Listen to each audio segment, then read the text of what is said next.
Hello and welcome to this week's video summary of the news, brought to you by Estate Agent Today and Letting Agent Today. The biggest stories of the week concern that long-running saga, the rivalry between the property portals, Rightmove, Zoopla and OnTheMarket. First of all, Zoopla announced its latest number of estate agents that were registered as members. Back in May, it had to admit that it had lost almost a quarter of its agents to the new portal, OnTheMarket. But now Zoopla is fighting back, with a net gain of over 200 agents' offices in the past 3 months. Although it is still some way behind the number of agents on Rightmove, this means that Zoopla has stemmed the flow to OnTheMarket, and it's done so more quickly than many in the industry expected. The city gave Zoopla a pat on the back, with many analysts suggesting it had shown a very enterprising response by purchasing the comparison website Uswitch and embarking on another advertising and marketing campaign. Meanwhile, Rightmove has announced a relaunch for its portal, which should have a new look by the end of the year. This week it revealed a test version of the new look website and says it is inviting comments from its member estate agents. The reason behind the new look is because over half of the portal's users access it on mobile phones or on tablets, so it needs to make navigation easier for portable devices.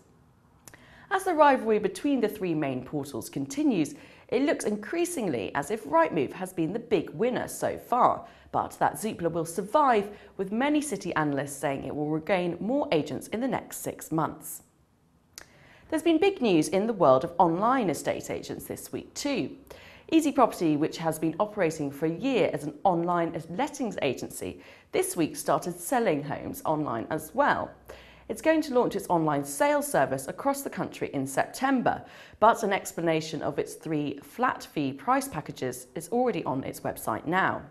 The chief executive of easyProperty, Rob Ellis, said he believes more conventional estate and letting agents are adopting flat fees now, as they see how popular and transparent these charges are for the general public. And another large online agency, Purplebricks, has appointed 2 former brand advisors to Virgin to its board. The pair, who helped Purplebricks launch last year, showed the kind of expertise that online agents can attract. Over in the letting sector, the dispute over the government proposals to restrict landlords' mortgage tax relief is rumbling on. There's been a new website set up called saynotogeorge.co.uk, which is acting as a hub for opponents of the measure to discuss campaigning.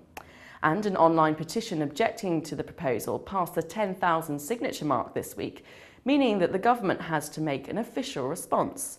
This is likely to be a letter from the Chancellor George Osborne justifying his proposal. Still in the rental sector, there's news of an expulsion of a letting agency from the property redress scheme. Expulsions of this kind are still quite rare, so this one made the headlines. It concerned Jordan Residential, a lettings agency in Croydon. It allegedly refused to pay compensation to a tenant after a judgment by the property redress scheme. Letting Agent Today always reports on cases of rogue letting agents and rogue landlords because we think it's essential to try and clean up the industry and show that we mean business when it comes to taking action against the minority who do not operate within the regulations. In a happier rental story, we reported that one letting agency, Ascend Properties in Manchester, had started letting property to tenants who were overseas by using the FaceTime app on iPhones and iPads. Ascend gave an example of an Irish tenant who was 400 miles away and could not view a property in person, so she was shown the rooms via FaceTime and took the property. Finally, a reminder that if you want to keep up to date with all the news on what's been happening in our industry, check in every day to read the online news from Estate Agent Today and Letting Agent Today. We carry breaking news and even have an update each Friday on what agents are doing for charity too. You can also subscribe to our email newsletter. Details are on the websites. Thanks very much for watching this week's video. We're back again next week, so we hope to see you then.